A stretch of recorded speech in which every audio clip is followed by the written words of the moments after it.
Hürmetli vatandaşlarım, leksimizi devamlaştırırız. Devlet Meclisi azaları Prezident Trump'a müracaat qilib, Tayvan munosabatlari qonunini qayta shar'iylashni talab qildi. Mavzuli xabar 11 ayning 2 kuni Amerika ovozining Xitoy tili programmasi e'lon qilindi. Xabar mundaq boshlandi. Washington, Amerika Qo'shma Shtatlarining prezidenti Trump Osiyoga tunji qatam ziyoratga chiqdi. 8-kundan boshlab Jungoda ziyoratda bo'ladi. Prezident Trump ziyoratga chiqishdan burun bir qancha 10 nafar partiya guruhlar alqagan davlat majlisi, Kengash palatasi, Avam palatasi a'zolari Prezident Trumpga murojaat qilib, Tayvan munosabatlari qonunining Tayvan Amerika munosabatining yo'l tashish ekanligini, qayta shar'iylashni, Tayvan Amerika munosabatida suhbat qurishga bo'lmaydiganligini, Jungo tarafga bildirib qo'yishni, boshqa munosabatsiz masalalarning ta'siriga uchramaydiganligini bildirib qo'yishni talab qildi. Meni diqqat qiling vatandoshim, demak bu qatim Beijingda Tayvan temisi, Tayvan muhokamasi o'tirg'a chiqmaydi. Chunki Tayvan Amerika munosabati o'tirg'a chiqmaydi. Chunki bu yerda bu muhokama qilingan, suhbatlashilgan tema emas. Mana jumla burun quloq solish to'g'anda qattiqroq qo'ydi. Cümleden Devlet Meclisi Tayvan Gruppasining o'rtaq raisi James Inhofe, Robert Menendez hamda Az Sonliqlar Partiyasining raisi Chuck Schumer qatorliq 36 nafar demokratlar va Cumhuriyetçilerden Devlet Meclisiga a'zo bo'lgan Devlet Meclisining a'zolari haftaning 2 kuni Prezident Trumpga xat yozib, Prezident Trumpning Jungo rahbarlari bilan ko'rishib, Chavshan yadro qurollari va savdo masalalarini suhbatlashganda Tayvan Amerika munosabatining intayin jiddiy hamkorlik munosabati ekanligini esida ching tutishga murojaat qildi. Prezident Trump'ning Tayvan munosabatlari qonunini oshkor shar'iylashi Amerikaning Tayvan siyosatining izchilligini ko'rsatib berib qolmay, o'xshashla Amerikaning Hind okean, Osiyo, Tinch okean rayoniga rahbarlik qilish o'rnining muhimligini ko'rsatib berdi.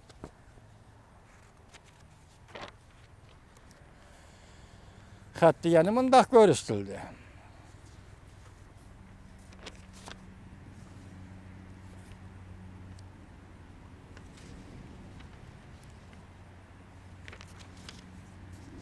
Xatda yana mundaq ko'rsatildi. Tayvan mushurayında Amerikaning qadinas ittifoqdoshi ekanligini avlat ko'rsatib keldi.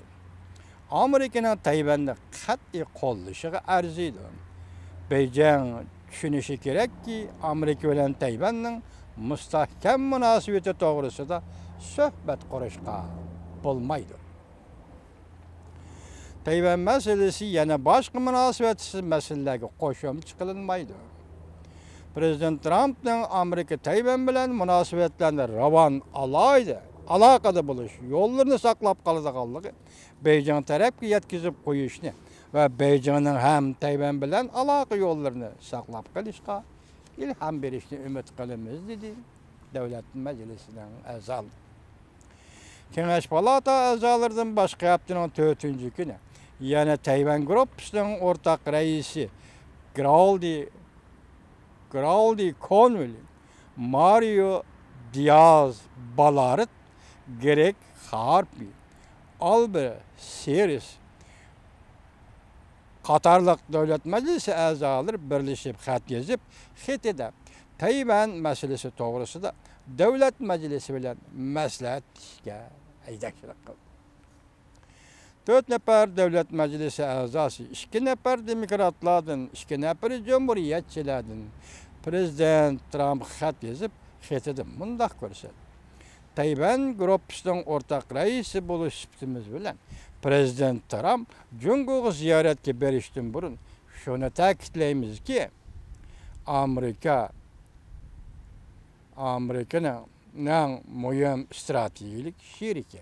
Amerika'nın zondan biri mühim stratejik şeriki. Tayvan oturusu da Amerika bilen Tayvan oturusu da menfaat ortaklığı var. Hatta mundaq görüldü. Bütün dünyada demokratik tüzüm tehditke uçrayatkan bir paytda Tayvan yanıla özünün demokratik tüzümünü kaysarlik bilen saklap geldi. Fuqarolar cemiyetini kişilik hukuk, demokratiyani, fen texnikini ve medeniyet sahas qatarlıq her qaysı sahalarını qollap Asiyada qarşı elingan töhfe qoşqıçığa aylan. Amerika 79. yıl tüzülgen Tayvan münasebetleri kanunu ve 82. yıl tüzülgen Tayvan doğrusunda 6 maddelik kapaletname Amerika Tayvan siyasının izcilliğini körüstüp berip kalmay Amerika'nın iktisat ve bexatarlik menfaatide mühim rol oynağanlığını mı körüstüp berdi. Demek hazır mesele bana muşundaq Tayvan meselesi çünkü Amerika oturusu sözünemdi. Oturuğu çıkamdı dep Tayvan ansıravatkan bir peytte. Anandaki cüngolukla alaka 5 Moçallik Partiya azaları 4. kıtım akbarat, 4. parça akbarat imzalanıdı dep gap götürüp çıkan bir peytte.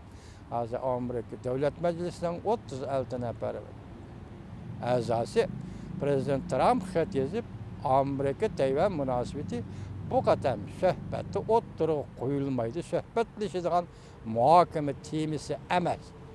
Bu eğer gap vatandaşı.